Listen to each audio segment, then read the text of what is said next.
Hello. जय भीम साथियों, जय भीम, जय बहू जी, नमस्कार। खुदा हाफिज़।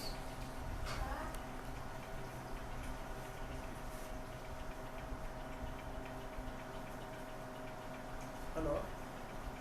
हाँ जी मधुर। तो लाइव आहे हिंदी प्रॉब्लम बोल लाइव फेसबुक लाइव आहे।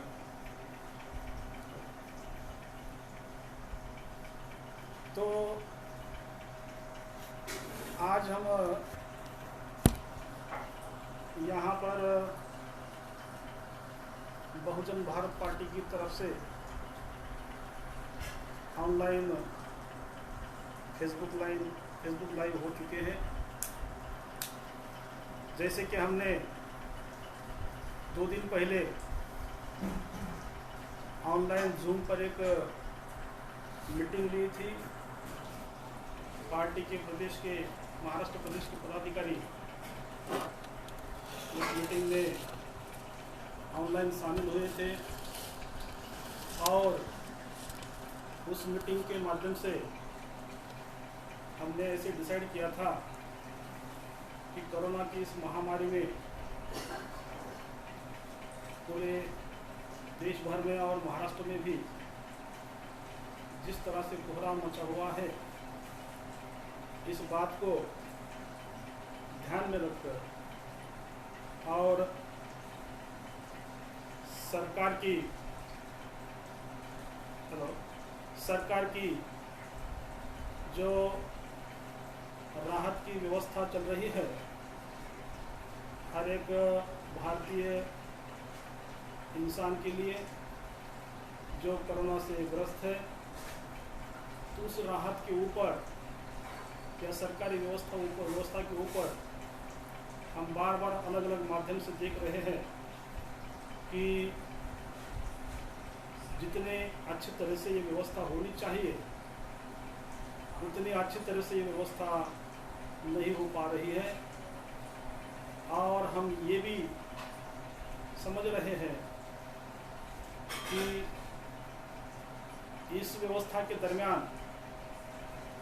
सरकार का, केंद्र सरकार हो या राज्य की सरकार हो, इन सरकारों का ध्यान शायद निचले गरीब तबके की तरफ कम होकर ज़्यादातर उनका ध्यान अमीर और पैसे वाले लोगों की तरफ ज़्यादा है। हमने कई जगह पर पाया है मीडिया के माध्यम से कि सरकार इस कोरोना की महामारी से जिस तरह से व्यवस्था बनानी चाहिए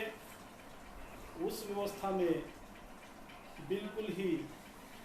अच्छी तरह से काम नहीं कर पा रही है। तो मैं ऐसा चाहता हूं और हमारी पार्टी मीटिंग के माध्यम से इस तरह का माहौल बनाना चाहती है कि ये जो सरकारी व्यवस्था है ये आम आदमियों के पैसे के माध्यम से चलाई जा रही है। तो मैं और हमारे पार्टी के लोग ये सोचने लगे कि अगर ये व्यवस्था आम आदमी के लिए न बनकर कुछ लोगों के लिए काम कर रही है तो जल्द ही इस बारे में हम लोगों को, सरकार को जागरूक करना जरूरी है तथा सरकार के ध्यान में लाकर उनको सही रास्ते पर लाने के लिए आंदोलन करना जरूरी है। हमने ये भी पाया है कि सरकार ने हर जगह पर कंट्रोल के नाम से धारा 144 लगाई है। इसलिए हमारे जैसे कार्यकर्ता या कोई भी मदद करने के लिए आम आदमी के पास नहीं जा पा रहा है। दुर्भाग्यवश इधर उधर घूमना सरकार के प्रशासन की तरफ से हर आदमी का बंद कर दिया है और नतीजा यह है कि जो आदमी कोरोना से ग्रस्त है, या तो उसे सरकार या सरकार की व्यवस्था दुरुस्त करे, या फिर वो सरकारी व्यवस्था में जैसे उसके साथ बर्ताव किया जाता है उसको सह ले। मुझे मालूम है पूरे जग भर में ये कोरोना की महामारी बड़े पैमाने पर फैल चुकी है, और जिस तरह से लॉकडाउन की ज़रूरत थी भारत में, उस लॉकडाउन को भारत के प्रधानमंत्री नरेंद्र मोदी जी ने लगाया तो है,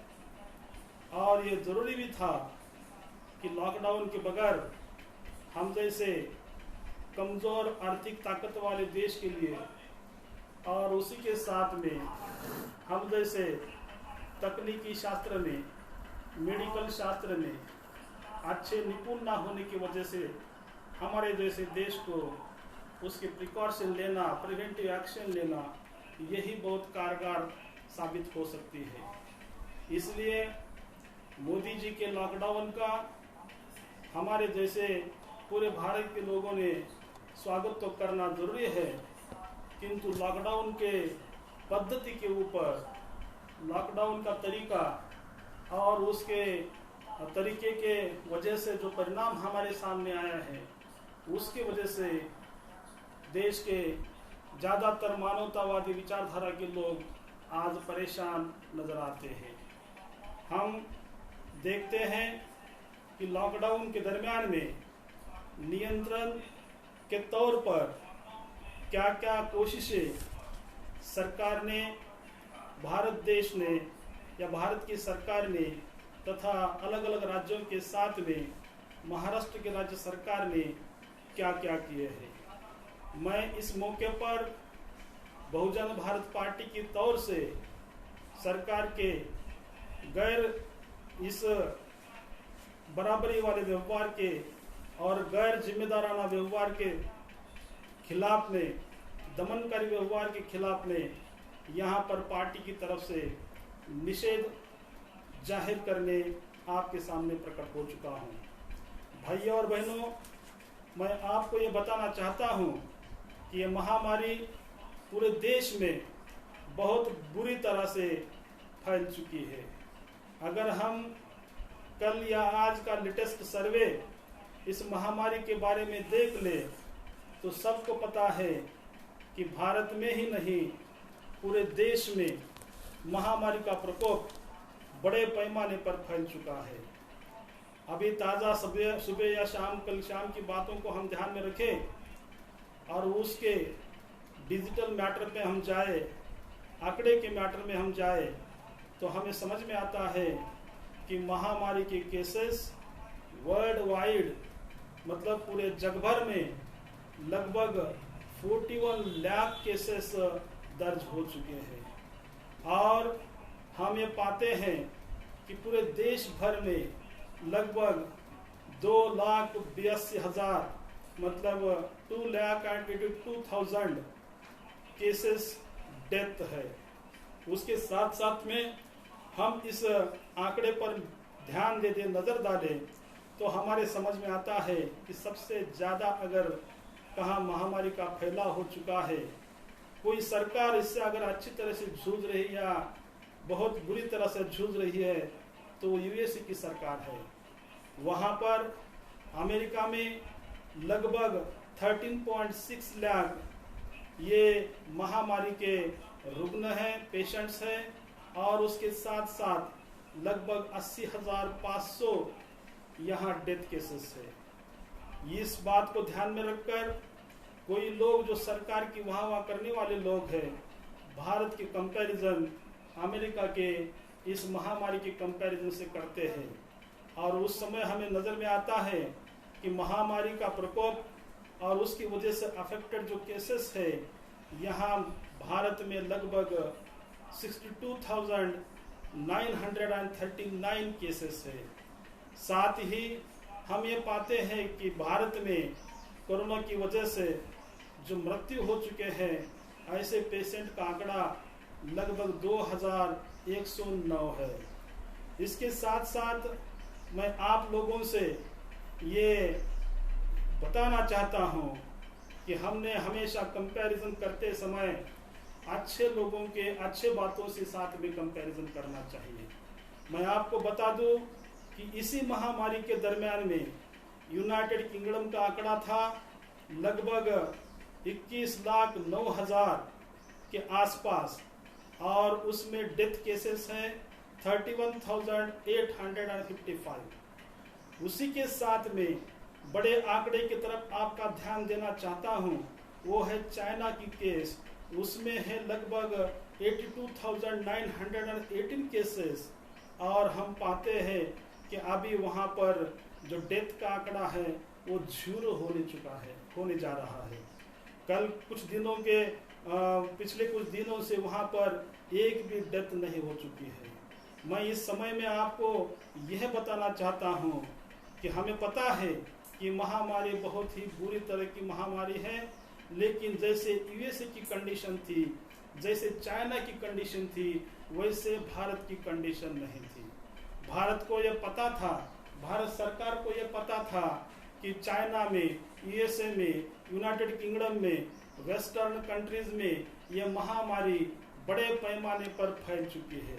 लगभग 2 महीने 3 महीने का समय भारत सरकार के पास था। उस समय में भारत सरकार ने अगर प्रिकॉशन लिए होते तो शायद ये हमारा आंकड़ा आज जितना दिख रहा है उससे भी कई गुना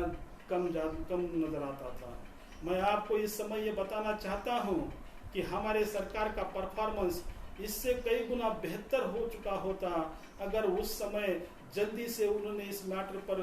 गंभीरता से कुछ प्रिकॉशन के उपाय खोजे होते और उसको प्रिवेंट करने के लिए कुछ उजागर कोशिश की होती। भाई और बहनों, मैं इस समय आपको मेरे पार्टी के माध्यम से ये बताना चाहता हूँ कि ये तो डेथ के केसेस हुए, कितने डेथ अब तक हुए हैं, लेकिन उसके साथ साथ मैं आपको ये भी बताना चाहता हूँ कि रिसेंट में अभी जो फिलहाल जो डेथ में हो रही है उसके आंकड़े हमारे पास अगर हम देख लेंगे तो रिसेंट में यूएसए के पास कल के 24 घंटे में 1,555 डेथ हो चुके हैं। इंडिया में कल के पिछले 24 घंटों में 128 डेथ हो चुके हैं। यूनाइटेड किंगडम में पिछले 24 घंटे में 0 डेथ हो चुके हैं, और चाइना में लगभग ये थम सी गई है। मतलब हमारे गवर्नमेंट का परफॉर्मेंस हमें चेक करना है, तो हमारे गवर्नमेंट का कंट्रोल हमें चेक करना है, तो हमें रिसेंट में ये देखना जरूरी है क्या हमारे यहाँ पर डेथ हो रहे हैं, क्या हमारे यहाँ पर पॉजिटिव केसेस अभी भी जारी है। तो मैं तुम्हें यह आंकड़ेवारी के साथ में कह रहा हूँ कि अभी भी यूएस में 25,000 लाइव कोरोना के रिसेंट केसेस है, जो पेशेंट नए पेशेंट है। इंडिया में वो 3,277 केसेस है पिछले 24 घंटों में। यूनाइटेड किंगडम में वो लगभग 3,923 केसेस है जो नए केसेस है, लेकिन चाइना में ये केसेस सिर्फ 17 केसेस पिछले 24 घंटे में दर्ज किए गए हैं। तो मैं आपको ये इस माध्यम से कहना चाहता हूँ कि जैसे बेकार हालत में चाइना अच्छे से प्रिकॉशन ले पा रहा है, कंट्रोल उसके ऊपर ले पा रहा है, यूनाइटेड किंगडम में 0 डेथ है, चाइना में 0 डेथ है, चाइना में नए केसेस सिर्फ 17 केसेस है। इससे भी अच्छे रिजल्ट हम देखेंगे तो सिंगापुर में पिछले 24 घंटों में 0 डेथ है, बांग्लादेश में हमारे नजदीक में 0 डेथ है पिछले 24 घंटों में, नॉर्वे में 0 डेथ है। और अगर देखें हम नॉर्वे में हमारे से बहुत छोटा राज्य है, कंट्री है, उसमें रिसेंट नए केसेस सिर्फ 3 केसेस है।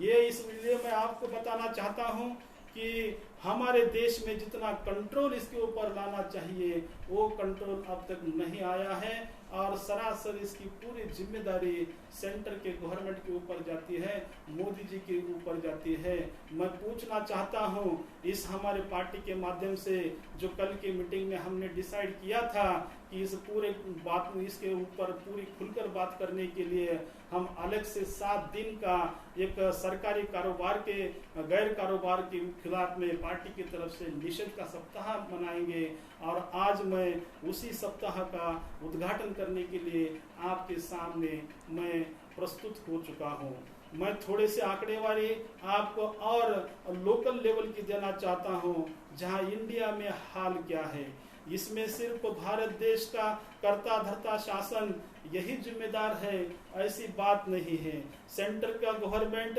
यही जिम्मेदार है, ऐसी बात नहीं है। इसका सेंटर का गवर्नमेंट, केंद्र का सरकार जैसे इसको कंट्रोल करने में नाकामयाब बन रही है, उसी तरह महाराष्ट्र की सरकार भी इस कोशिश में नाकामयाब साबित हो रही है। इसके लिए मैं आपको आंकड़े के तौर पर बोलना चाहता हूं। महाराष्ट्र में अब तक ताजे केसेस पेशेंट है 20,228 केसेस, और उसमें है डेथ केसेस लगभग 2000 के आसपास है। और उसमें पॉजिटिव केसेस नए पेशेंट जो है पिछले 24 घंटों में वो है 1165, और पॉजिटिव डेथ मतलब कल के 24 घंटों में 48 केसेस डेथ है। उसके साथ साथ मैं कंपैरिजन करना चाहता हूं महाराष्ट्र का बिहार राज्य के साथ में और केरला के साथ में। महाराष्ट्र का गवर्नमेंट अगर अच्छा होता, महाराष्ट्र के शासन करते लोग अगर अच्छे होते तो कंट्रोल इनके हाथ में इस महामारी के बारे में अच्छे से आया होता। इनके मेथोडोलॉजी ठीक से नहीं है, इसलिए हमसे कई गुना इकोनॉमिकली बैकवर्ड रहने के बावजूद में प्रशासन ने बिहार में अच्छी खासी मजल मार दी है। अगर हम देख ले उसकी डेथ केसेस तो सिर्फ 5 केसेस डेथ है, और उसके साथ में केरला का हम उदाहरण ले ले तो उसमें सिर्फ 4 केसेस डेथ है, और 0 नए पेशेंट बिहार में और 0 नए पेशेंट केरला में है पिछले 24 घंटों में। तो मैं ये कहना चाहता हूँ कि हमारी महामारी के ऊपर ये सरकार जो नियंत्रण लाना चाहती है, चाहे वो केंद्र की सरकार हो या महाराष्ट्र की सरकार हो, मैं पूरे दावे के साथ में कहता हूँ कि इनके जो नियोजन किए जा रहे हैं इस महामारी को रोकने के लिए पिछले 45 दिनों में कामयाब या कारगर नहीं साबित हो रहे हैं। तो भाइयों और बहनों, इस समय में ये सब कंट्रोल की मेथोडोलॉजी में ये सरकार का फेल्यूर आपको मैं बता रहा हूँ। साथ ही साथ मैं ये भी आपको कहना चाहता हूँ कि सरकार ये कोरोना के मैटर में जो पेशेंट्स है उनके साथ में किस तरह से गैर जिम्मेदाराना बर्ताव कर रही है, किस तरह से बायस बर्ताव कर रही है, कैसे दमनकारी ट्रीटमेंट इस सरकार के माध्यम से किया जा रहा है, ये बहुत ही निंदनीय है और ये बहुत ही निषेधार्य है। पार्टी की तरफ से ऐसे गैर जिम्मेदाराना बर्ताव का और व्यवस्था का, दमनकारी व्यवस्था का, चाहे वो केंद्र के माध्यम से हो या राज्य के माध्यम से हो, उन दोनों मेथोडोलॉजी का मैं बहुजन भारत पार्टी के माध्यम से निषेध कर रहा हूं। और निषेध के माध्यम पर हमने जैसे डिसाइड किया था, उस माध्यम से मैं आपको ये बोलना चाहता हूं कि पार्टी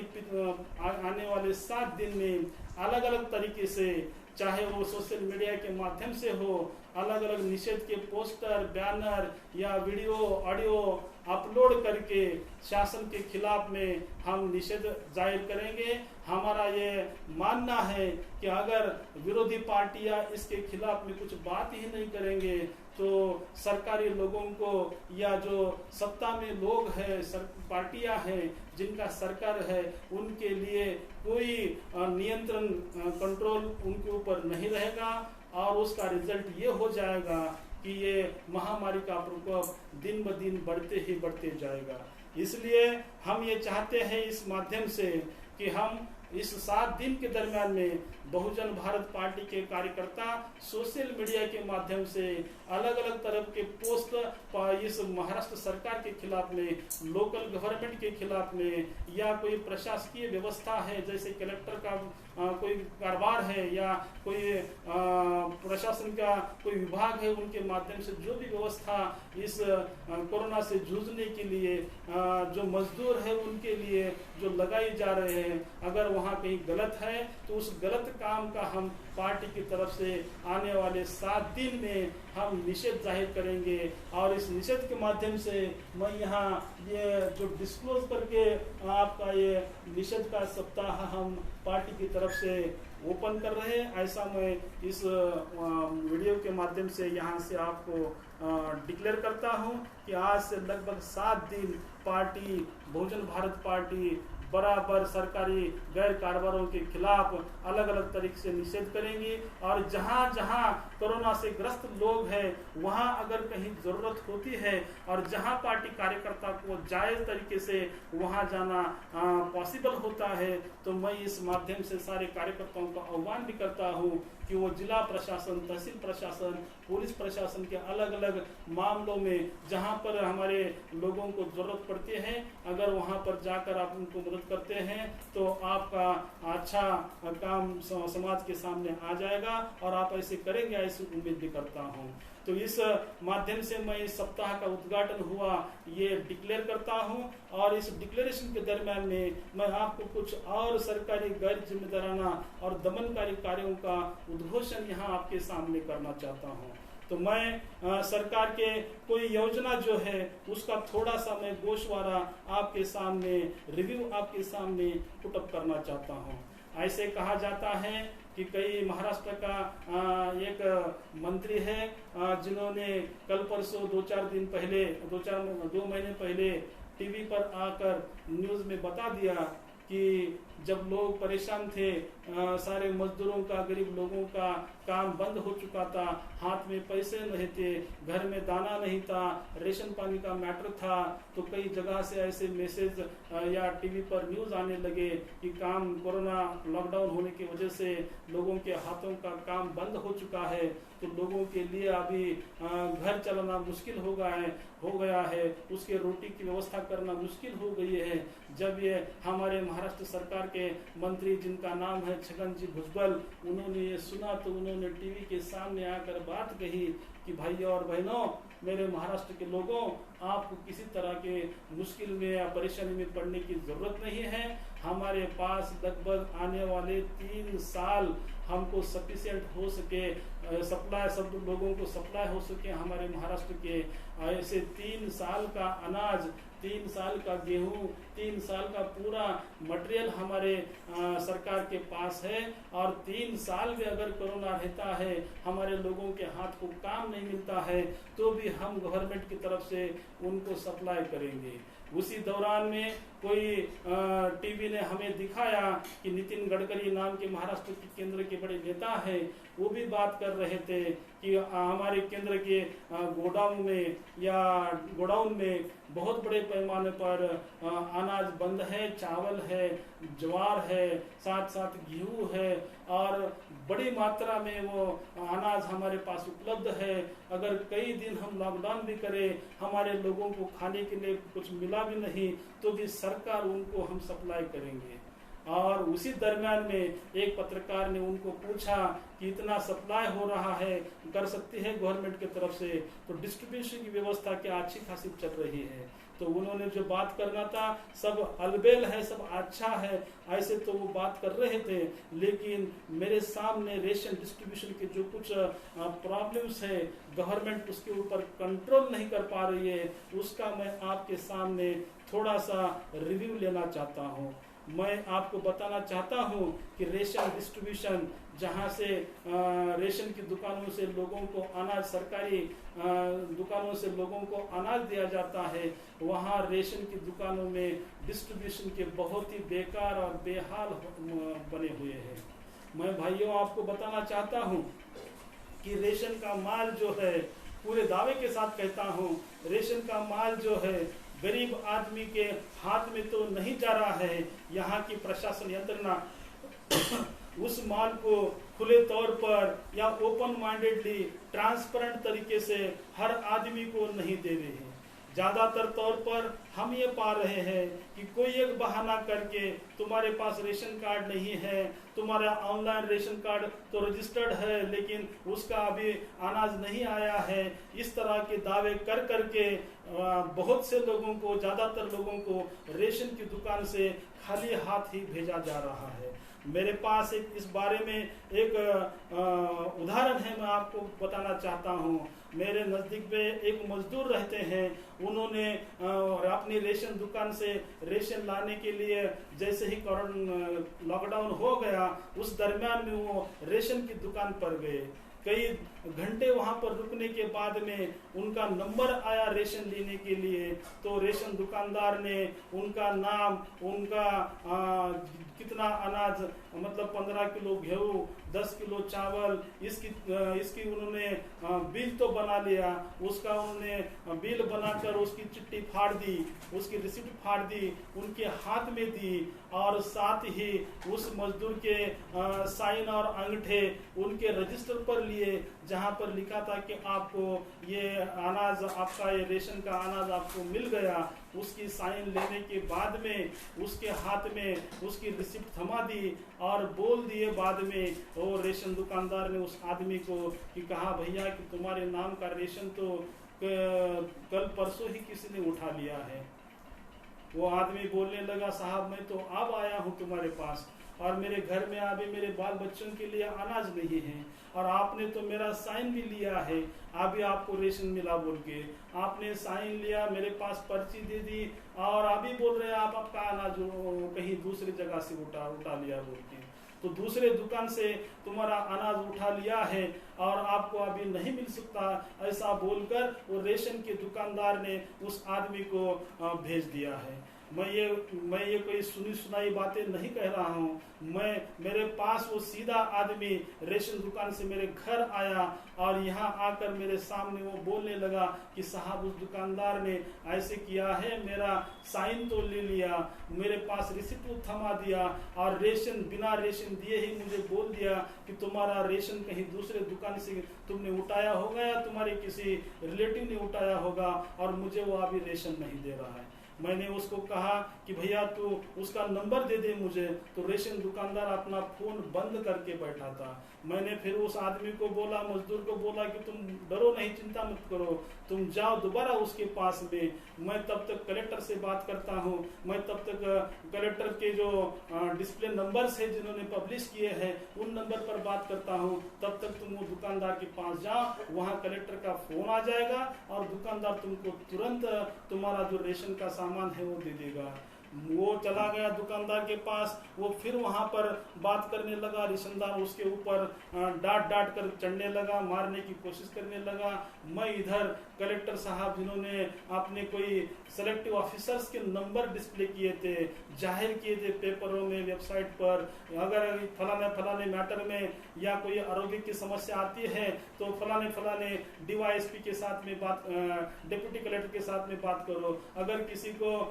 यातायात की परेशानी आते हैं तो फलाने इस ऑफिसर के साथ में बात करो। ऐसा डिस्क्लोज करके खुलेआम पर उन्होंने कई अधिकारियों की लिस्ट डिक्लेयर की थी। मैंने वहां पर ढूंढा कि एक आदमी था डिप्टी कलेक्टर जिसका नंबर उसके सामने रखा था, मैंने फोन उठाया और उसको लगाया और इधर ये मजदूर बेचारा उस रेशन दुकानदार के साथ में झगड़ने लगा, परेशानी से भीख मांगने लगा, मुझे अनाज दे दो। मैं इधर वो कलेक्टर से बात करने लगा और ये कलेक्टर साहब उस समय मेरा फोन नहीं उठा रहे। तो लगभग आधा घंटे तक ये रेशन दुकानदार के साथ में वो आदमी भीख मांगते रहा और मैं कलेक्टर को फोन लगाते रहा। कलेक्टर साहब, डिप्टी कलेक्टर साहब फोन नहीं उठा रहे थे, रिंग तो जा रही थी लेकिन फोन नहीं उठा रहे हैं। फिर मैंने परेशान होकर मैंने कलेक्टर साहब को उनके व्हाट्सएप पर मैसेज भेज दिया और कहा भैया ऐसा ऐसे रेशन दुकान है, ऐसा ऐसा उसका नाम है और वहां पर अच्छे तरीके से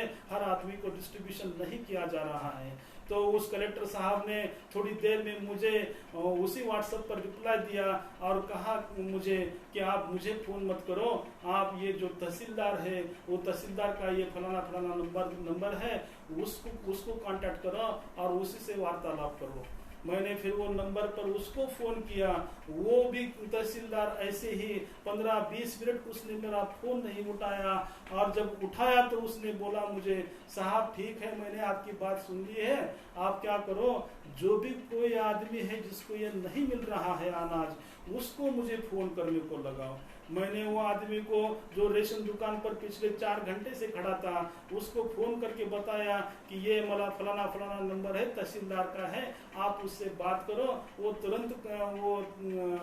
दुकानदार को बात करेगा और आपको वो आपका रेशन मिल जाएगा। लेकिन बाद में वो रेशन दुकान से वो मजदूर आदमी, बेचारा आदमी तहसीलदार को फोन कर रहा है, तहसीलदार उसका फोन लगभग 1 घंटा नहीं उठाया। मैं बाद में, मुझे समझने के बाद में मैंने उसको तहसीलदार को दोबारा फोन लगाने की कोशिश की तो फोन तहसीलदार भी नहीं उठा रहा है। 1 घंटे के बाद में तहसीलदार ने वो आदमी का फोन उठाया। बाद में मैंने तहसीलदार को फोन लगाया, तहसीलदार बोला मुझे कि हाँ मेरी उसके साथ में बात हुई है और मैंने उसको जो डायरेक्शन देने हैं वो दे चुका हूँ, अब मुझे फोन मत करो। मैंने उस आदमी को फोन करके पूछा क्या वो रेशनदार ने आपको अनाज दे दिया, क्या तहसीलदार ने रेशनदार दुकानदार के साथ में बात हुई? तो वो बोला, आदमी बोला कि वो तहसीलदार मुझे डांट रहा है, छोटे मोटे मैटर में मुझे क्या फोन कर रही हो, और मैं मीटिंग में हूँ, ये हूँ, ऐसी बात करके सर मुझे फटकार रहा है,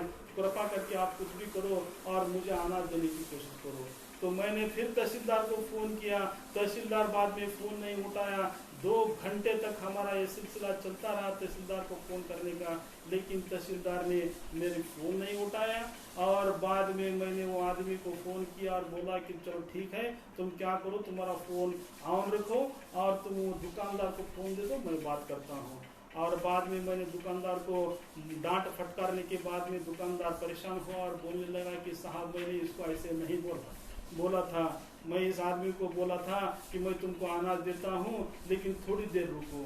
तो ये बाद में वो मेरे सामने उसने अपने नौकर को ऑर्डर दे दिया, अरे भैया दे दो, ये आदमी को पहले दे दो। तो मैं इस उदाहरण के तौर पर आपको ये बताना चाहता हूँ कि जो डिस्ट्रीब्यूशन का मैनेजमेंट है, जो सरकारी अधिकारी इस काम के लिए गवर्नमेंट ने लगाए हैं, वो भी लोग इस काम में बेदखल लोगों का हाल सुन नहीं रहे हैं और वो लोगों के तकरार की तरफ, उनके पूरे बातों की तरफ ध्यान न देते हुए वो अलग से तरीके से उनके साथ में उनका काम में इस तरह से बर्ताव कर रहे हैं। तो ये पूरा डिक्लेयर करता है कि डिस्ट्रीब्यूशन के लिए जो रेशन की दुकान है, वो दुकान इस आदमी को फर्जी स्लिप दे रहा है और फर्जी स्लिप देकर बोल रहा है कि तुम्हारा अनाज कहीं जगह से उठाया है। तो ये केस, 2 केस, 3 केस, ऐसे कई केसेस मेरे पास आए और मैंने उसको मेरे लेवल पर रिजॉल्व करने की कोशिश की। लेकिन ऐसे कई मामले होंगे जहां पर ये रेशन के दुकानदार या ये गरीब लोगों को अनाज नहीं दे रहे, अनपढ़ लोगों को अनाज नहीं दे रहे हैं और ऐसा बातें बनाकर उनको भगा रहे हैं वहां से। तो ये जो अनाज है जो इनको डिस्ट्रीब्यूट नहीं किया जा रहा है, वो जा कहाँ रहा है फिर? तो ये पूरा क्लियर करता है कि यह अनाज के जो लफड़े हैं, यह अनाज का जो मैटर है,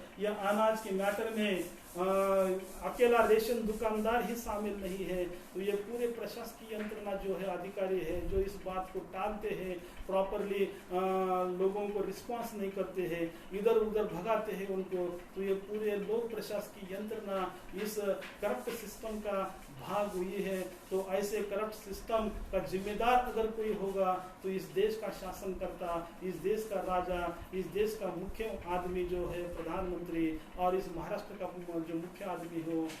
मुख्यमंत्री है, वही के उनके खाने के ऊपर ये गैर जिम्मेदाराना प्रशासकीय व्यवस्था की जिम्मेदारी जाती है। तो मैं ऐसे गैर जिम्मेदाराना बर्ताव के लिए आज आपके सामने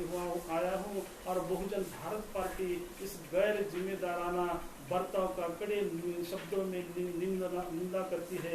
निषेध करती है। दूसरे तौर पर मैं आपको ये बताना चाहता हूँ, रेशन डिस्ट्रीब्यूशन के मैटर में हमने कई जगह पर देखा है, आपने ही देखा होगा टीवी पर, हमने देखा है कि झगड़े लगे हुए हैं। एक जगह पर तो हमने टीवी में देखा कि रेशन मांगने के लिए एक आदमी रेशन दुकानदार के पास गया तो रेशन दुकानदार उसको डंडा लेके पीट रहा है। और लाइव टीवी पर देख रहे हैं कि रेशन दुकानदार उस आदमी को भी मार रहा है और उसके फैमिली को भी मार रहा है। मतलब जिसके हाथ में पावर दिए है, डिस्ट्रीब्यूट करने की पावर दी है, वो छोटा दुकानदार भले ही क्यों ना हो, लेकिन वो मांगने वाले आदमी से सशक्त है। वो आदमी, देने वाला आदमी खुले तौर पर कमजोर आदमी को डंडे से पीट रहा है। इसकी ये मजल, इसकी ये ताकत, इसकी ये जो भी कुछ हरकत है, वो अकेले की हरकत नहीं होती है। सिस्टम में से कहीं तो उसको आधार मिलता है, और आधार बेशक अगर कहाँ से आता होगा तो प्रशासकीय यंत्रणा की तरफ से आता है, और वहाँ का तहसीलदार, वहाँ का डिप्टी कलेक्टर, और उसके आगे आगे जाकर वहाँ का जो सप्लाई वाला मंत्री रहता है और केंद्र की सरकार रहती है, ये पूरे लोग इसमें शामिल होते हैं। इसीलिए ये छोटे आदमी रेशन दुकानदार की इतनी ताकत बढ़ती है कि वो रेशन दुकानदार रेशन मांगने के लिए जाने वाले लीगल आदमी को डंडे से पीटता है। तो ये अच्छी बात नहीं है, अच्छे सरकार के लिए अच्छी बात नहीं है। और अगर बात घट रही है यहाँ पर महाराष्ट्र में, तो ये क्लियर है, ये वेरी डिस्क्लोज्ड है कि यहाँ पर कि यहाँ की सरकार, महाराष्ट्र की सरकार इस काम में पूरी तरह से नाकामयाब बन चुकी है। मेरे भाइयों और बहनों, डिस्ट्रीब्यूशन के मामले में हमने ये देख लिया है। उसके साथ साथ में केंद्र की सरकार में जो मंत्री है नितिन गडकरी साहब, उनको एक प्रेस वाले ने पूछा कि साहब इतना बड़ा अनाज है और वो लोगों को ठीक से मिल भी नहीं रहा है, और कई जगह पर हमने तो आपकी बातों से सुना है कि हमारे पास इतना अनाज है, आप चिंता मत करो कि हमारा कई चावल सड़ने लगा है गोडाउन में। और उस प्रेस वाले ने सुना, उनको बताया, तो इसीलिए वो बोल रहे हैं, कौन, नितिन गडकरी साहब प्रेस वालों को बोलते हैं कि सड़ रहा है अनाज, इसलिए हम उससे क्या बना रहे हैं, उससे हम ये लीकर बना रहे हैं, उससे हम सैनिटाइजर बना रहे हैं, और सैनिटाइजर बनाने के लिए हम जो कोशिश कर रहे हैं कंपनी खोलने या कंपनी को वो चावल देने की, तो वो केंद्र के विरोधी पार्टी के जो लोग हैं, कांग्रेस के लोग, उसका बवाल बनाए बैठे हैं। तो मैं केंद्र की मिनिस्टर नितिन गडकरी साहब से पूछना चाहता हूं, अरे भैया, इस समय अगर कुछ जरूरी है तो जहां पर लोगों को भीख मांगने का समय आ रहा है, चावल नहीं मिल रहा है, वहाँ गेहूं नहीं मिल रहा है, अनाज नहीं मिल रहा है, लोग भीख मांगते इधर उधर भटक रहे हैं, उन लोगों को वो सड़े हुए वो सड़ने वाले तांदूल उनको दे दो, वो सड़ने वाले चावल, वो गेहूं उनके पास आ जाएंगे तो उनके पेट में जाएंगे, और कुछ कोरोना के मैटर में वो कुछ दिन सर्वाइव हो जाएंगे। उधर सड़ रहा है अनाज, लेकिन गवर्नमेंट की नीयत, मंत्रियों की नीयत और प्रधानमंत्री की नीयत लोगों के मुंह में डालने की नहीं है। ऐसा ये सरकार, ऐसा ये प्रशासन धिक्कार करने के लायक नहीं है तो क्या है, मुझे आप बताइए। इसलिए बहुजन भारत पार्टी की तरफ से ये सरकार का धिक्कार करने के लिए, ये सरकार का निषेध करने के लिए हमने ये 7 दिन का सप्ताह मनाने की या चलाने की कोशिश की है। दूसरी बात, मैं आपके सामने सरकार के गैर कारोबार के बारे में बताना चाहता हूँ, वो मजदूरों का मामला है। हमको पता है जैसे ही केंद्र की सरकार नरेंद्र जी मोदी ने लॉकडाउन की घोषणा कर दी, तो अलग अलग शहरों में, अलग अलग विभागों में जो लेबर लोग हैं, मजदूर लोग हैं, जहाँ के वहाँ डट के रह गए, और उनको घूमना, उनके घर आना पॉसिबल नहीं हुआ। तो एक तरफ गवर्नमेंट ने ऐसे लोगों के लिए कुछ जायज मामले, उनको उनके घर पहुंचाने के लिए कुछ जायज तरीके तो ढूंढे नहीं, लेकिन इस मजदूरों के साथ में जो बर्ताव किया, वो बर्ताव एक बंदी जेल में डाले जैसे लोगों के साथ में, बंदीवासी लोगों के साथ में, बंदी की आरोपियों के साथ में जैसे होता है, वैसे ही बर्ताव ये राज्य की सरकार, ये प्रदेश की सरकार हो या केंद्र की सरकार हो, ऐसे ही बर्ताव करती नजर आ रही है तुमको और हमको सबको पिछले 45 दिनों से। हम इस मैटर में मैं कई बार आपको बताना चाहता हूं कि गवर्नमेंट का कारोबार इतना अंधा कारोबार है कि अगर आप किसी भी गवर्नमेंट को, चाहे वो स्टेट की गवर्नमेंट हो या प्रदेश की गवर्नमेंट हो, किसी प्रदेश की, उनको पूछो उनके एरिया में, केंद्र पूरे भारत देश में ये मजदूरों का आंकड़ा जिनको हमें स्थलांतरित करना है अलग अलग स्टेट में, महाराष्ट्र के जो लोग, महाराष्ट्र में जो बिहार के लोग हैं वो बिहार में पहुंचाने हैं, हरियाणा में पहुंचाने हैं, दिल्ली के मजदूर हैं वहाँ उनको पहुंचाना है महाराष्ट्र में, ये इधर उधर ट्रांजिशन करने वाले मजदूरों का एग्जैक्ट आंकड़ा क्या उनके पास लिखित स्वरूप में या उनके पास कहीं रजिस्टर्ड स्वरूप में है? तो पूरे दावे के साथ मैं कहता हूं ये इतना गैर जिम्मेदाराना कारोबार चल रहा है केंद्र सरकार का और राज्य के सरकार का कि ये आंकड़े भी कितने मजदूर किस स्टेट में, किस जिले में फंसे हुए हैं, इसका आंकड़ा भी उनके पास नहीं है, तो वो उन लोगों को निकालने की कोशिश कैसे करेंगे? मैं पूरे दावे के साथ में आपको बताना चाहता हूं कि कई मीडिया के माध्यम से, कई रिसोर्स के माध्यम से हमने ये आंकड़ों का जायजा लेने की कोशिश की है, तो हमको ये पता चला है कि लगभग आसाम के 1,10,000 जो मजदूर हैं अभी भी इधर उधर फंसे हुए हैं। बिहार के 27 लाख मजदूर हैं अभी भी इधर उधर फंसे हुए हैं। मध्य प्रदेश के 1.5 लाख मजदूर हैं अभी भी इधर उधर फंसे हुए हैं और छत्तीसगढ़ के लगभग 1.5 लाख मजदूर हैं अभी भी इधर उधर फंसे हुए हैं। तो ये आंकड़े जो भी हमारे पास है वो कहीं पर भी केंद्र की या किसी राज्य की जायज आंकड़ेवारी से नहीं मिल पाती, उनके पास भी वो आंकड़े नहीं है। तो हमने ये कई सोर्सेज से पता लगाया है कि अभी जो रेलवे स्टेशन है, रेलवे जो खुली कर दी है हर आदमी को उनके राज्य में जाने के लिए, वो रेलवे का प्रशासन वहाँ कुछ लोगों को अपने फॉर्म भरवाने के लिए मंगा रहा है। कई स्टेट कारपोरेशन के ऑफिस में इस स्टेट से उस स्टेट के जाने के लिए कोई बसेस की व्यवस्था की जा रही है, तो उस ऑफिस में कई फॉर्म भरवा लिए जा रहे हैं। उस फॉर्म से पता चलता है, गवर्नमेंट भी उसी फॉर्म को आधार बना रही है और उसके बलबूते पर ये कहा जा रहा है इतने इतने लोगों ने फॉर्म भरे हैं। तो ऐसे फॉर्म भरे वाले लोग जो लगभग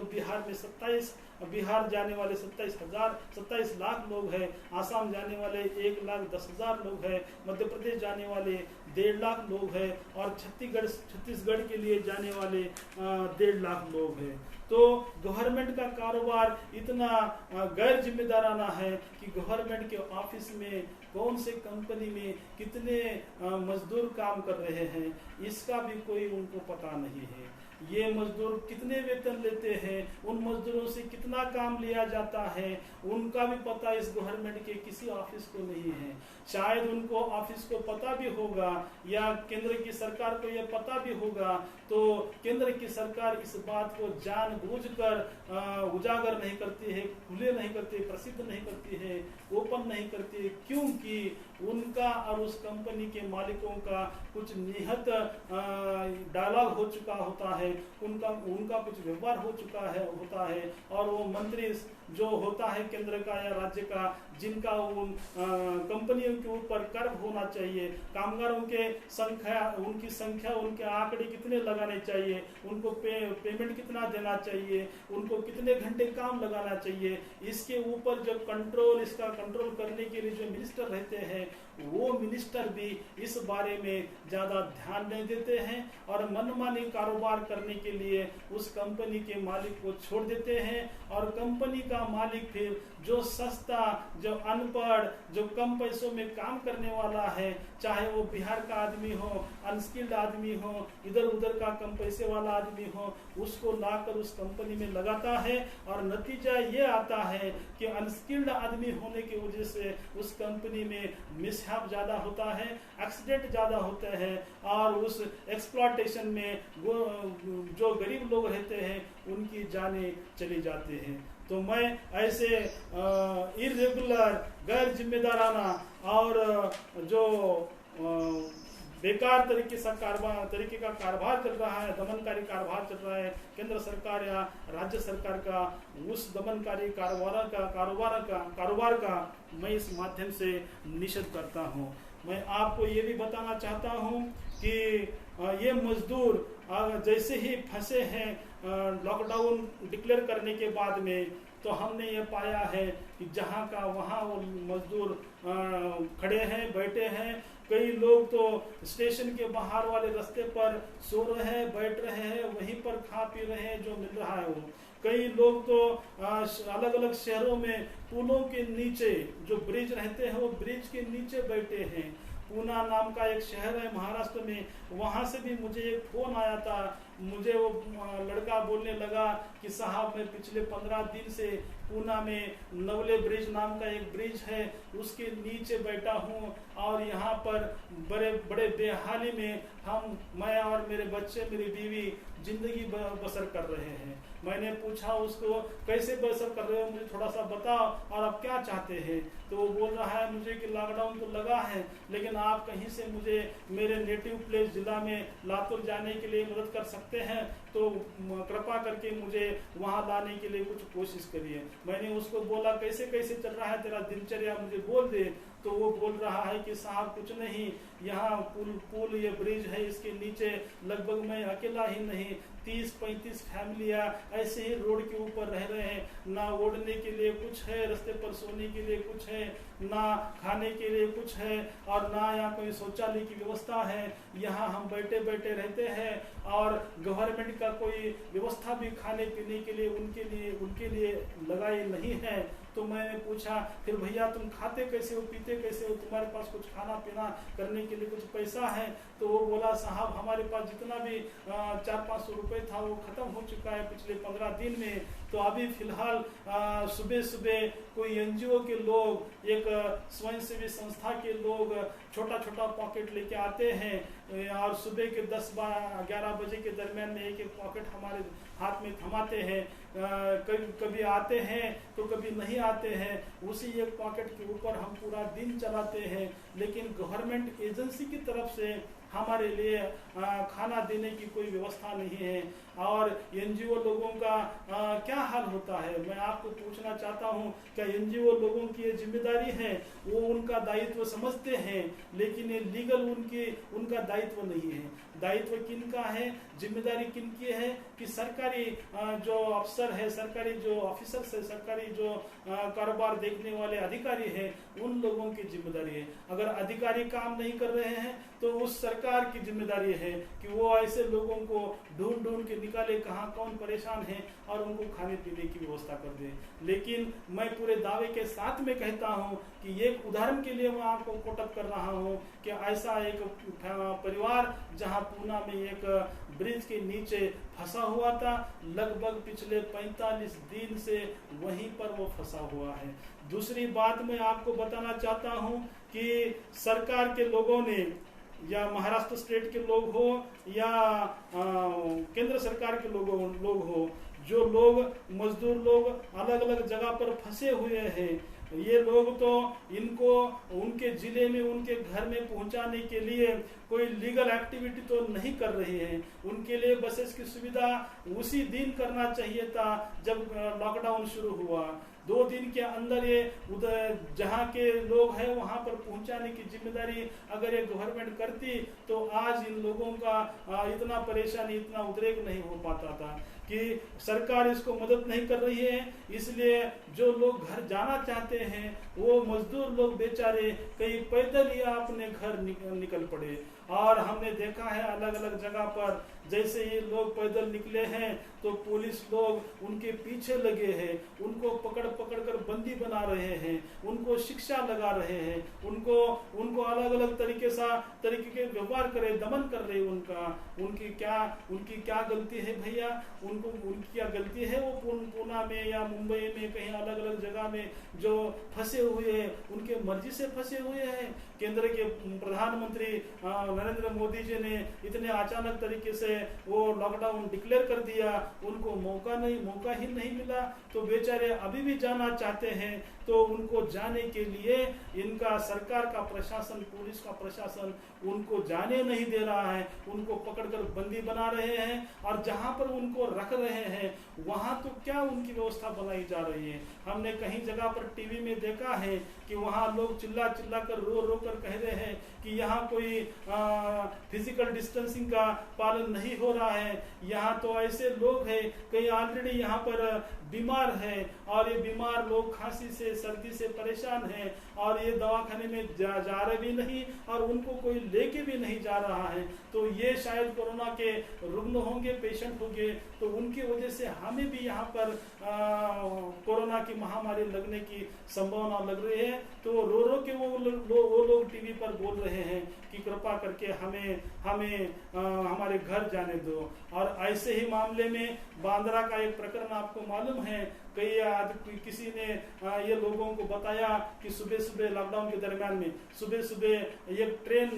निकल रही है आपके गांव जाने के लिए, तो वहां बांद्रा के स्टेशन पर लगभग 3-4 हजार मजदूर लोग इकट्ठा हो गए, और भोले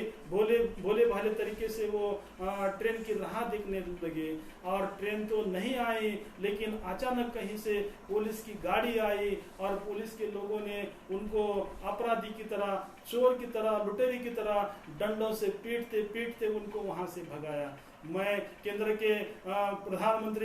सरकार के प्रधानमंत्री नरेंद्र मोदी जी से पूछना चाहता हूं, मैं उद्धव जी से पूछना चाहता हूं, महाराष्ट्र के मुख्यमंत्री, अगर आपके बाल बच्चा, अगर आपके रिलेटिव ऐसे कहीं पर होते तो उनको डंडे से पीटने आप देते? मैं आपको पूछना चाहता हूं कि ये लोग जो है रेलवे स्टेशन पर, रस्तों पर, अलग अलग जगहों पर आपके गलत डिसीजन की वजह से फंसे हुए हैं, उनकी क्या गलती है? अगर आप उनको उनके घर तक तो नहीं पहुंचा सकते तो आपकी ये गलती है, और ये गलती का आपका कोई प्रशस्त थाली बजा के नहीं कर सकता, आपकी प्रशंसा नहीं कर सकता। मैं आपको ये बताना चाहता हूँ, जिस तरह से आप फॉरेन में फंसे हुए लोगों को, अमीर लोगों को निकालने की कोशिश कर रहे हो, उसी तरह से कोशिश अगर आप इन गरीब मजदूरों के साथ में करते तो मैं आपको अच्छा प्रधानमंत्री कहता, मैं आपको अच्छा मुख्यमंत्री कहता, और आपके लिए थाली ही नहीं, मैं आपके स्वागत के लिए स्वयं मेरे पार्टी के कार्यकर्ता और आपका सभी लोगों को कहता। लेकिन मेरे भाइयों और बहनों, ये लोगों ने जिस तरह से मजदूरों के साथ में बर्ताव किया, वो बर्ताव निश्चित स्वरूप से ये बायस बर्ताव है। जैसे बर्ताव उन्होंने स्पेशल विमान छोड़ के, प्लेन छोड़ के बाहर अमीर लोग जो फंसे हुए थे चाइना में, यूके में, यूएसए में, तो उनको वापस लाने के लिए जिस तरह से लग्जरियस ट्रीटमेंट दे दी, तो वो ट्रीटमेंट देने वाले लोग क्या 4-5 आंखों वाले, 2-4 कानों वाले, या 10-15 हाथों वाले लोग हैं? वो भी वैसे ही लोग हैं, वो भी तुम्हारे ही देश के लोग हैं, जैसे ये लॉकडाउन में फंसे हुए लोग तुम्हारे देश के हैं, तुम्हारे धर्म के हैं, तुम्हारे जात के हैं। फिर भी आपने इन लोगों के लिए कुछ कारागार उपाय तो नहीं ढूंढे, लेकिन ऐसे लोग जो बाहर फंसे हुए हैं उनके लिए आपने रेड कारपेट डाल दी, और बड़े आराम से पूरे कायदा और कानून को बगल में रखकर आपने उन लोगों को सेफली वहां से उठाया, और यहाँ पर आपने उनके घरों में उनको भेज दिया। तो यह बर्ताव आपका निश्चित स्वरूप से हमारे जैसे पूरे भारतीय जो स्वाभिमानी लोग हैं, राष्ट्रवादी लोग हैं, उनके लिए अभिमान की बात नहीं है। इसीलिए मैं आपके ऐसे गैर बर्ताव के लिए, गैर बराबरी वाले बर्ताव के लिए आपका मेरे पार्टी की तरफ से मैं खुले तौर पर निषेध व्यक्त करता हूं। तो मेरे भाई और बहनों, मैं आपको ये भी बताना चाहता हूं कि जैसे ही हमारे गरीब लोग अलग अलग कोशिश करके अपने फैमिली के पास नहीं जा पा रहे हैं, तो कई लोगों ने तो बेचारों ने अपने खुद की जान धोखे में डालकर, जो दूध का टैंकर होता है, जो सील्ड होता है, उस टैंकर के मालिक को कम ज्यादा पैसे देकर उसमें बैठकर वो जाना चाहते थे। लेकिन ऐसे भी लोगों को ये पुलिस वालों ने, ये केंद्र स्टेट के प्रशासन ने, पुलिस प्रशासन ने पकड़ लिया, उनको बाहर निकाल के उनको फिर डंडे मार के फिर बंदी बना दिया। मेरे भाइयों और बहनों, हर तरह से ये कोरोना से जूझने वाले लोग एक साइड से खुद को असुरक्षित महसूस कर रहे थे, अपने घर में अपने बाल बच्चों में जाना चाहते थे, लेकिन उसी समय में ये सरकार ने, केंद्र की सरकार हो या महाराष्ट्र की सरकार हो, उनकी भावनाओं की कदर करते हुए उनको अच्छी तरह से व्यवस्था बनाकर, बसों की व्यवस्था करके, वाहनों की व्यवस्था करके, रेल की व्यवस्था करके उनको उनके घरों तक पहुंचाना चाहिए था। लेकिन गवर्नमेंट की नियत इन लोगों के बारे में ठीक नहीं है, और इसी का ये रिजल्ट है कि उन्होंने उन लोगों को, कोरोना से पीड़ित लोगों के साथ में अलग अलग जगह पर रखा, और साथ ही साथ में कोई लुटेरे हो, कोई चोरी करने वाले डकैत लोग हो, उनको जैसे पकड़ पकड़ के अंदर डालते हैं वैसे उन्होंने पकड़ के उनको डाल दिया। और दुर्भाग्यवश ऐसे स्थिति में जो लोग, गरीब लोग 45 दिन से गवर्नमेंट की तरफ से कुछ जायज तरीका निकलेगा, खाने को अनाज नहीं है, खर्चे के लिए पैसे नहीं है, ऐसे बेकार हालत में अगर भूखमरी से हम मर रहे हैं तो चलो कैसे क्यों ना हो, हमारे घर में जाकर हम, हमारे लोगों में जाकर हम आराम से, चाहे उसके उस दौरान में जाते समय में हमें कोरोना भी हो गया, ये महामारी भी लग गई, तो हमारे लोगों के साथ में जाकर, हमारे लोगों के बीच में जाकर मरेंगे। ऐसे ही कोरोना से मरने वाले हैं, ऐसे ही भूख से मरने वाले हैं। भूखमारी से मरने के बजाय अगर मौत हमारे नसीब में भी है तो कोरोना से मरेंगे, लेकिन कोशिश करेंगे कि हम हमारे लोगों में जाएं। तो इसीलिए जालना से कुछ लोग 16, 17, 20 लोग पैदल निकले और अपने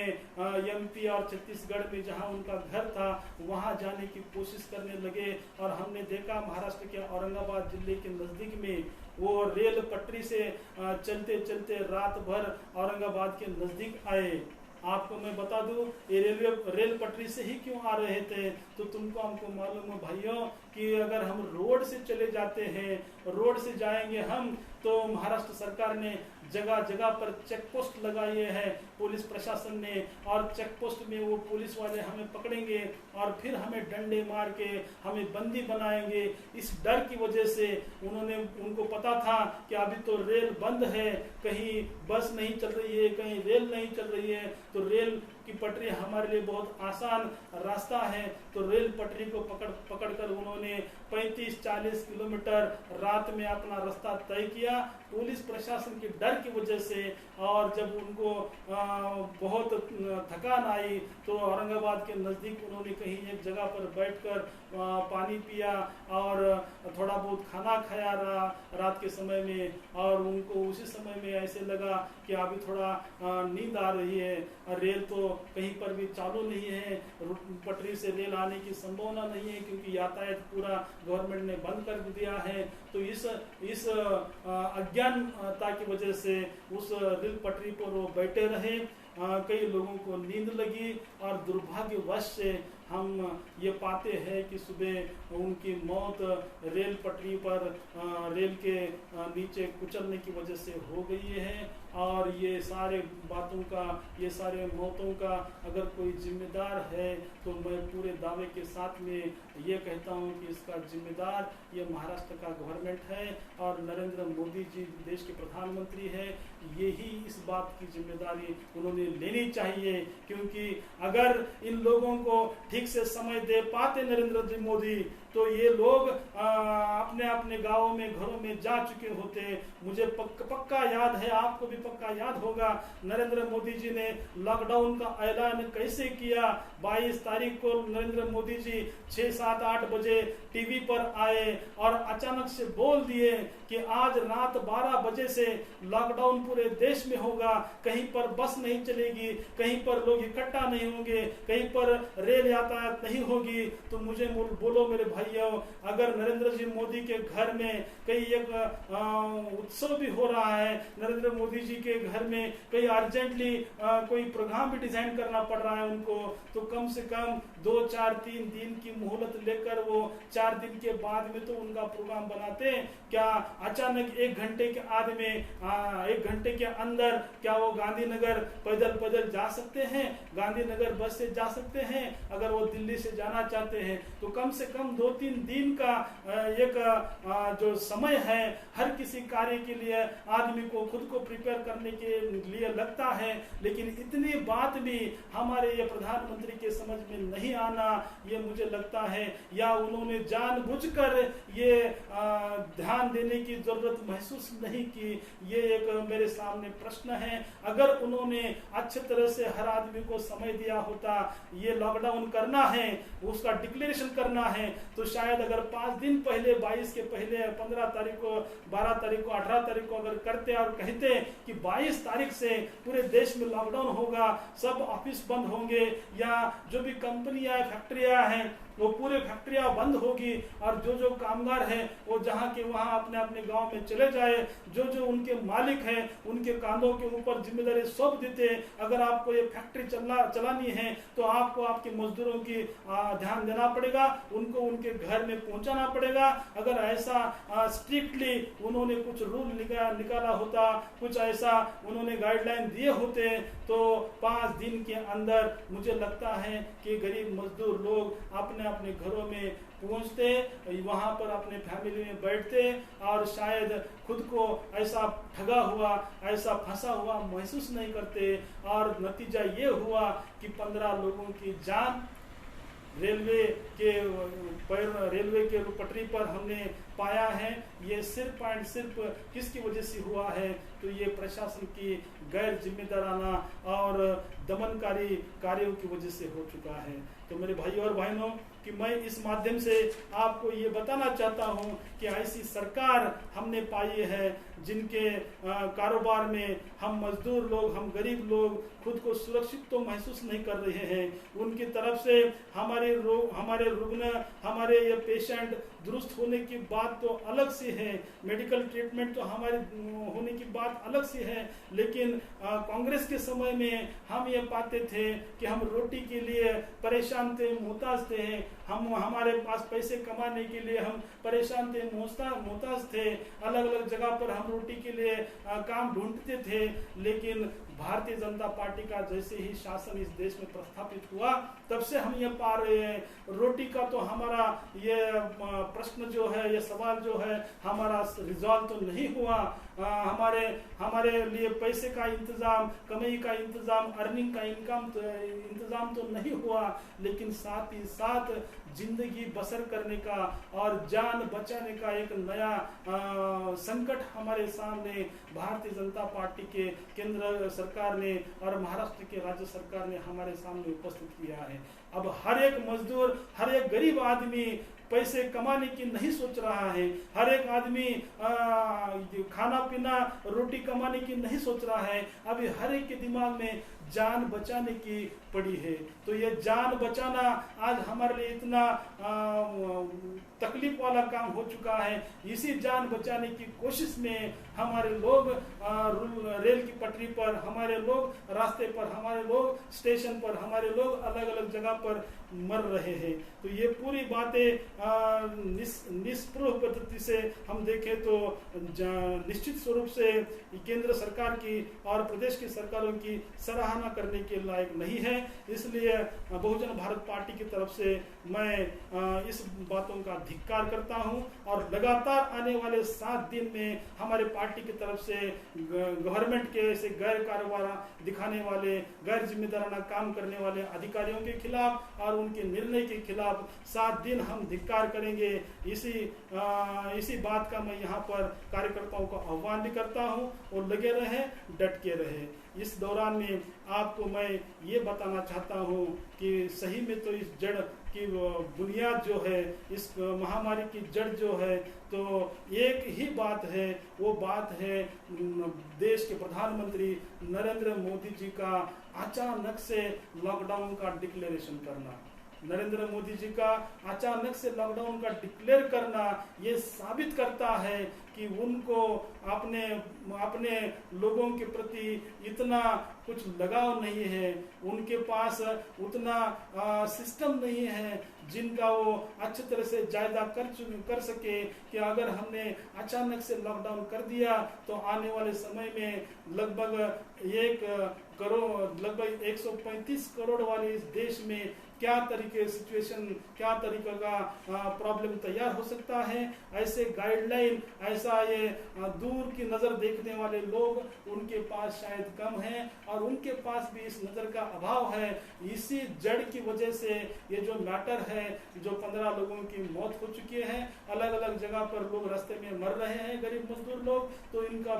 पूरी जिम्मेदारी जो है वो हमारे केंद्र सरकार के कंधे पर जाती है। उनके यह ऐसे अचानक तरीके से लॉकडाउन डिक्लेयर करने की वजह से ये यातायात हो रही है। अगर ये 15 लोग नहीं मरे होते, इनकी जान नहीं जाती, तो शायद केंद्र की सरकार रेल की यातायात अभी भी शुरू नहीं करती और प्रदेश की सरकार ये बसेस जो है वो शुरू नहीं करती। मैं पूछता हूँ आपसे, आपके घर में कोई मरेगा तभी आप कुछ उसके लिए प्रिवेंटिव एक्शन लेंगे। अगर 15 लोगों की जान जाने के बाद में अगर आपको ये सूझता है कि अभी जो भी कुछ लोग ये जगह जगह पर फंसे हैं उनको उनके घर जाने की रास्ता खुला कर देना चाहिए, तो मैं समझता हूं कि यह बहुत ही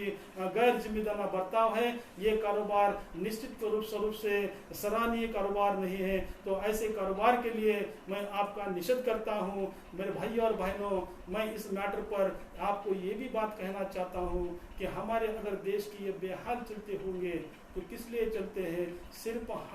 हमारे शासनकर्ता जो भी देते हैं वो अच्छे लोग नहीं देते हैं, पढ़े लिखे लोग नहीं देते हैं, अच्छा जज्बा रहने वाले लोग नहीं देते हैं, जिनके पास अच्छी मॉरलिटी है ऐसे लोगों के हाथ में हम हमारे देश का कारोबार नहीं देते हैं, जिनके पास दूर तक देखने की सोच है, दृष्टि है, ऐसे लोगों के हाथ में अगर ये कारोबार होता तो शायद हमारा कंट्रोल ये महामारी के दरमियान में बहुत अच्छा होता और इतने लोगों की जानें नहीं जा चुकी होती। तो किसी भी प्रोसेस में एक इंटेलेक्चुअल आदमी इस बात को सोचता है, कोई भी प्रक्रिया हो, कोई भी कार्य हो, तीन तरीके से तीन टप्पों से मतलब 3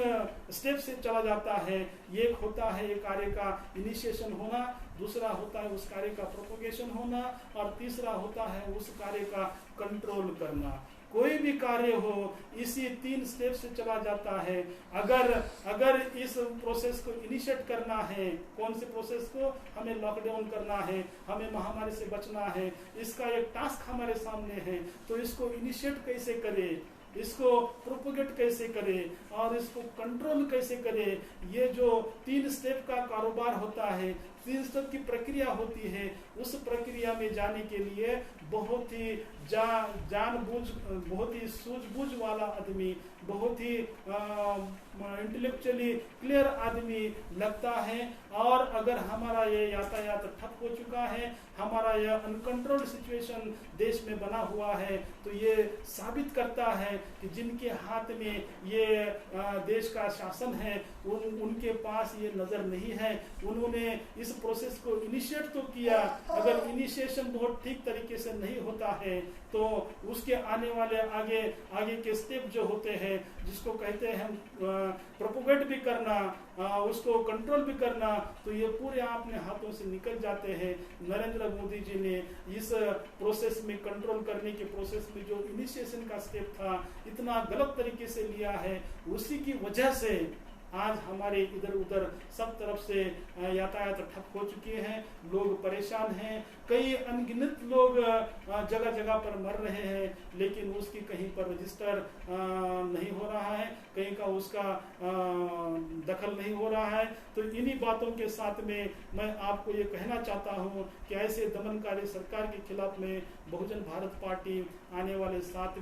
दिन में निषेध जाहिर करेंगी। और मैं इसके साथ में ये भी कहना चाहता हूँ, ये सिर्फ शासन की जिम्मेदारी होती है उनकी प्रजा को कैसे कंट्रोल करना, लेकिन उसके साथ साथ में मैं देशवासियों को भी ये कहना चाहता हूँ इस माध्यम से कि भैया आप जिनको कारोबार हाथ में दे रहे हैं उनके प्रति थोड़ा सजग रहो। मेरे धर्म का आदमी, मेरे जात का आदमी, मेरे विचारों का आदमी, ऐसा सोच कर हमने लोगों को चुनकर हमारे देश का कारोबार, हमारे राज्य का कारोबार, हमारे जिले का कारोबार सौंपने की एक रूढ़वादी, जिसको पारंपरिक पद्धति बोलते हैं, उसको हमने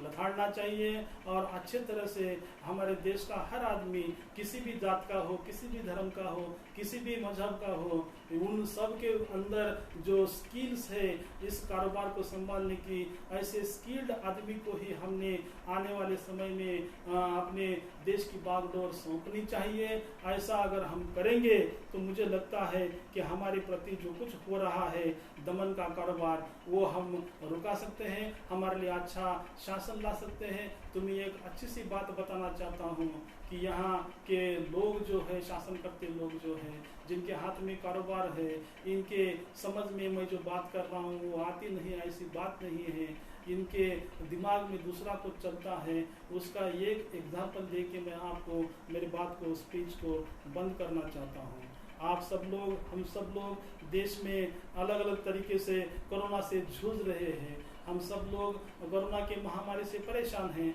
हम सब लोग रोजी रोटी के लिए परेशान हैं। हमारे लोग हर जगह पर गरीबी से जूझ रहे हैं, अपने बीवी बच्चों के साथ में रहने के लिए जूझ रहे हैं। ऐसे महामारी के दरमियान में सरकार कैसे कैसे नियोजन बना रही है, सरकार कैसे कैसे निर्णय ले रही है, इसके तरफ भी आप ध्यान दे दो। हम सब लोगों को एक जगह पर ऐसे उलझा रही है सरकार कि वो अपने ही प्रॉब्लम में उलझे रहे हैं, और दूसरी तरफ सरकार कुछ अलग अलग से डिसीजन ले रही है। आपको पता होगा पिछले कई दिनों में कई लाख करोड़ रुपए हमारे देश से, हमारे बैंकों से बाहर जा चुके हैं। कोई लोग जो फॉरेन में जाकर निवासी बन चुके हैं, वहाँ रिसाइड हुए हैं, उन लोगों ने हमारे बैंकों की तरफ से लिए हुए हजारों करोड़ रुपए लेके यहाँ से वो पलायन कर चुके हैं। वो लोग बाहर गए कैसे, करोड़ों रुपया हमारे वहाँ गए कैसे, वो भाग के यहाँ से बाहर जाने में कामयाब हो कैसे गए। और हम पाते हैं कि कल परसों भी बैंक घोटाले में एक मैटर सामने आया है। हमने पाया है कि लगभग 41,41,000 करोड़ रुपए लेकर कई लोग कल परसों बैंक से लोन लेकर फॉरेन में भाग चुके हैं। और ये जो हमारा सरकार है, मोदी जी कहते हैं कि मैं इस देश का सेवक हूँ, मैं इस देश का चौकीदार हूँ। अगर चौकीदार के समय में इतने हजारों लाखों करोड़ रुपए लेकर हमारे ये गद्दार लोग इस देश से बाहर जा रहे हैं, तो चौकीदार क्या कर रहे हैं, हमारे सेवक क्या कर रहे हैं, ये लोग बाहर भाग कैसे जा रहे हैं, इसके पीछे की साजिश में आपको इस माध्यम से बोलना चाहता हूँ। भाई और बहनों, ये अगर रुक नहीं पा रहे हैं, इनको रोकने में सरकार अगर कामयाब नहीं हो रही है, तो ये आपके मन में ठान लो कि एक आध बार कोई आदमी भाग जाता है, बार बार ये पैसे लेके बाहर जाने का जो तरीका, ये पद्धति हो रही है, इसके पीछे ये समझ लेना चाहिए कि सरकार के लोग ही इसके अंदर इन्वॉल्व हैं। मैं पूरे दावे के साथ में कहता हूँ, मैं पूरे तजुर्बे के साथ कहता हूँ कि इसके अंदर सरकार के कोई लोग शामिल होने के बजाय हमारे करोड़ों हजारों करोड़ लाखों हजारों करोड़ रुपए लेकर आदमी हमारे यहाँ से भगोड़े की तरह बाहर नहीं जा सकते। और बाहर जाके जर्मनी में हो या इटली में हो या कहीं फ्रांस में हो या कहीं यूके में हो, वो अच्छे से अपनी जिंदगी बसर कर रहे हैं। तो उसके पीछे का मैं थोड़ा एनालिसिस आपको बोलना चाहता हूँ कि जैसे ही केंद्र में ये नरेंद्र मोदी जी की सरकार आई, भारतीय जनता पार्टी की सरकार आई, उस सरकार के दरमियान में कुछ बातों का डिसीजन उन्होंने लिया है। वो इकोनॉमिकल बातें मैं आपको सामने पेश करना चाहता हूँ। वो ऐसे हैं, महामारी के दरमियान में भी कुछ ऐसे डिसीजन लिए जा रहे हैं जिसके पीछे से ये सरकार अपनी पकड़ भारत देश के ऊपर लगानी चाहती है। तो ये कैसे डिसीजन लिए हैं मैं आपको बताना चाहता हूँ। लगभग 2014 के बाद में जब नरेंद्र मोदी की सरकार आई 15-16 के दरमियान में इस गवर्नमेंट ने एक ऐसा डिसीजन लिया जिसके तहत पहले ऐसा था कि किसी भी पॉलिटिकल पार्टी को कोई कंपनी के तरफ से अगर फंड डोनेट करना है तो ऐसा रूल था, ऐसा नियम था कि वो कंपनी को उसके प्रॉफिट के लगभग 7.5% ही पार्टी फंड में देने की उसको अनुमति थी, परवानगी थी, परमिशन था। लेकिन नरेंद्र मोदी की सरकार जब प्रस्थापित हुई तो इस सरकार ने उस कायदे को बदल दिया, उस फंडिंग प्रोसेस को बदल दिया और नए सिरे से उसमें अमेंडमेंट करके नया रूल, नया कायदा प्रस्तावित किया। उसके माध्यम से अभी किसी भी कंपनी को अगर उनके लायक वाले पार्टी के फंड में पैसा जमा करना है तो आपको वो पैसा 7.5% की लिमिट लगाने की जरूरत नहीं है। वो कंपनी अगर चाहे उसके प्रॉफिट का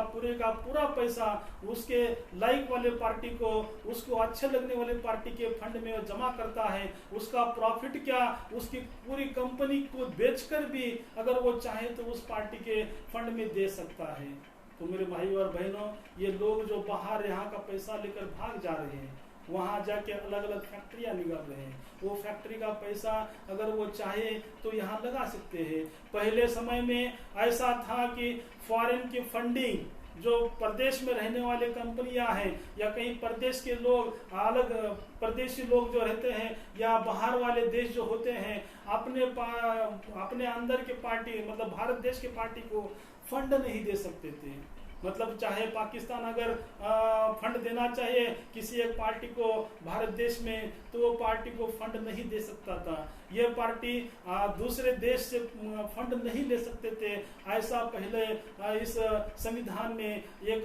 नियम था। लेकिन जैसे ही जैसे ही इस भारतीय जनता पार्टी की सरकार प्रस्तावित हुई तो नरेंद्र मोदी जी ने वो भी नियम बदल दिया और अभी ऐसा डिक्लेयर कर दिया है, एक नियम निकाला है कि अगर कोई पार्टी बाहर के देशों से फंड लेना चाहती है तो वो भी फंड वो ले सकती है। तो मेरे भाई और बहनों, बाहर के देश में जो भागकर पैसे लेकर भागकर जाकर जो लोग रह रहे हैं वो पैसे आखिर काल में वो कहाँ जाएंगे? वो पैसे उनके साथ में लाखों करोड़ रुपए हैं, वो पैसे आखिर में ऑटोमेटिकली उनके लाइक वाली पार्टी के फंड में जाएंगे। और पिछला कुछ साल का हम आर्थिक विवरण देखें पार्टियों का, किस पार्टी के फंड में कितना पैसा जमा हुआ है, किसका ज्यादा हुआ है, किसका कम हुआ है। अगर इसके ऊपर हम एक जागरूक नागरिक की तरह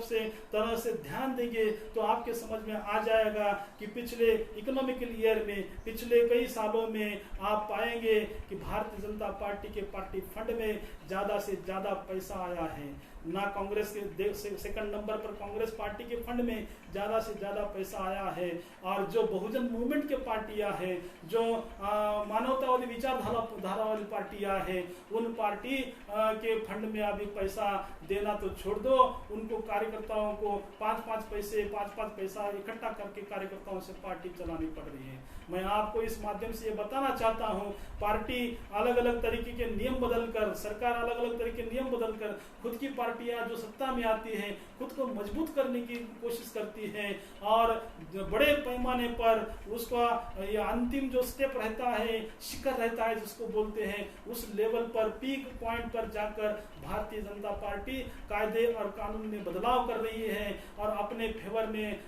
इकोनॉमिकली कैसे प्रॉफिट को इस तरह के कायदा कानून बनाकर उनके पार्टी फंड में बड़े पैमाने पर अभी पैसा इकट्ठा हुआ है। यही पैसा वो बाद में इलेक्शन के समय में बाहर निकालकर हमारे गरीब लोगों को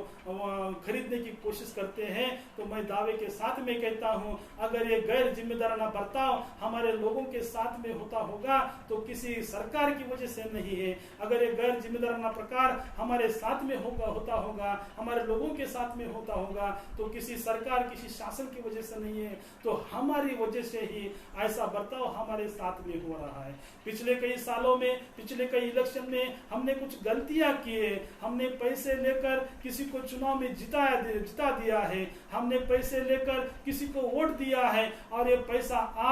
कहां से रहा है। तो इस तरह से पार्टियां पैसे, जो सत्ताधारी पार्टियां पैसे इकट्ठा कर रही है, उसी पैसे के बलबूते पर वो आप खुद को प्रशस्त कर रही है और तुमको बेच कर, तुम्हारा वोट बेच कर तुम्हारे ऊपर रूल कर रही है। और बाद में जब सत्ता में आती है तो तुम्हें बगल में कर उनके जात वाले, उनके नजदीक वाले, उनके प्रॉफिट वाले, उनको प्रॉफिट करने वाले लोगों का ही वो ज्यादा ध्यान देते हैं। जैसे कि फॉरेन में बंदिश जो लोग थे ये कोरोना के दरमियान में, उनके लिए स्पेशल चैरिटेबल प्लेन भेज दिए, उनको आराम से निकाला गया। लेकिन हमारे लोगों के लिए रेल शुरू करने के लिए हमारे 15-20 भाइयों को अपना बलिदान देना पड़ा। मेरे भाइयों और बहनों, इस बात को तुम समझ लो और आने वाले समय में मैं मेरे पार्टी की तरफ से आपको रिक्वेस्ट करता हूँ, आपको आह्वान भी करता हूँ कि हमारा वोट जो है, हमारे वोट इतना पावरफुल है। आप में से, हम में से, गरीब लोगों में से कोई आदमी हमारा आगे आकर, कोई पार्टी हमारे आगे आकर, बहुजन समाज में से कोई पार्टी आगे आकर इस देश का शासन अगर हाथ में लेंगे तो हमारे लिए अच्छे कायदा कानून हम बना सकते हैं। लेकिन हम जानते हैं, आपको बताना चाहते हैं कि इस देश में ऐसी व्यवस्था बन रही है, निपज रही है कि जिस व्यवस्था के माध्यम से कांग्रेस और भारतीय जनता पार्टी किसी तीसरे पार्टी को खड़ा नहीं होने देती है। वो एक दूसरे के चाचा भतीजे वाली पार्टियां हैं, वो खुद को एक दूसरे के खिलाफ दिखाती है। लेकिन हम और तुम जानते हैं, कभी भी कांग्रेस के शासनकाल में किसी बड़े नेता, भारतीय जनता पार्टी के नेता को जेल में डाला नहीं गया उसके गैर कारोबार के लिए। या भारतीय जनता पार्टी बहुत बड़े पैमाने पर कहती थी सत्ता में आने के पहले कि हम गांधी के ऐसे मंत्रियों को पकड़कर जेल में डालेंगे, उनका जो जमाई है, उनका गैर व्यवहार है, उनको पकड़कर हम जेल में डालेंगे। लेकिन मैं देखता हूं, आप देखते हैं भाइयों, 2 साल 10 साल का समय होने आया, नरेंद्र मोदी जी को सत्ता हाथ में लिए, उन्होंने ना ही किसी अमीर आदमी को जेल में डाला, ना ही किसी घोटाले मंत्री को अंदर डाला। तो सब के सब एक दूसरे से मिले हुए हैं। ये 2 पार्टियां, तीसरी कोई पार्टी सत्ता में ना आए, इसलिए खुद के बलबूते पर चलने वाले, अलग से अपने चमचे वाली पार्टी, चमचे वाले नेता बनाते हैं। तो मेरे भाई और बहनों, ये तुम्हारे साथ में होने वाला षड्यंत्र है। आप इस बात को जान लो और अपने पार्टी को, अपने खुद के पार्टी को, बहुजन समाज के पार्टियों को मजबूत करो और इन्हीं पार्टियों के बलबूते पर इस देश का शासन अपने हाथों में ले लो। जैसे ही शासन तुम्हारे हाथ में आएगा, जैसे ही शासन हमारे बहुजनों के हाथ में आएगा, हमारे बहुजनों के खिलाफ में कोई दमनकारी कार्य नहीं होगा। हमारा राज होगा, सम्राट अशोक का राज होगा। इस राज में हर जाति का, हर धर्म का, हर वर्ग का आदमी खुशहाल रहेगा। तो ये करने के लिए ये गैर जिम्मेदाराना जो हमारे साथ बर्ताव किया जा रहा है, इसका हल जो है हमारे मैटर को जो हल है, ये हल किसी सरकार के हाथ में नहीं है, इसका हल हमारे हाथ में है। तो आप लोग ये जान लो और आने वाले समय में सजग हो जाओ और खुद को सुरक्षित रखो। जहां भी है, जैसे भी है, खुद को कंट्रोल रखो। गड़बड़ी में या संयम के साथ में रहकर इस मैटर को हमें उलझाना है, कहीं इसको जूझ कर हमें बाहर निकलना है और हमारे लिए अच्छे दिन लाना है। हमारे लिए ना कोई सरकार है, हमारे लिए कोई प्रशासन है। इस बात को ध्यान रखो कि तुम्हारे लिए तुमको खुद को तैयार करना होगा। इसी बात को आप ध्यान में रखकर मैं आपसे विदा होता हूँ, आपसे अलविदा करता हूँ। जय भीम, जय भारत, नमो बुद्धाय, सलाम वालेकुम, जय लहू।